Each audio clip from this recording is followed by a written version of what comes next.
મહાભારતમાં એ ગાદી હતી, ગાદીએ ફેરવો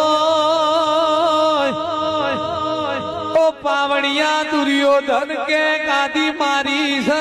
યુધિષ્ઠિર કઈ ગાદી મારી છે લ્યા એવી ને એવી વિષ્ણુભાઈ રામાયણમાં એ ગાદી હતી, રોમ કઈ ભરત ગાદી તારી, લક્ષ્મણ કઈ ગાદી તમારી, એટલે જેને મારું મારું કર્યું એને મરવાનો વારો આવશે, જેને તારું તારું કર્યું એને તરવાનો વારો આવશે મહાભારતમાં મારું મારું હતું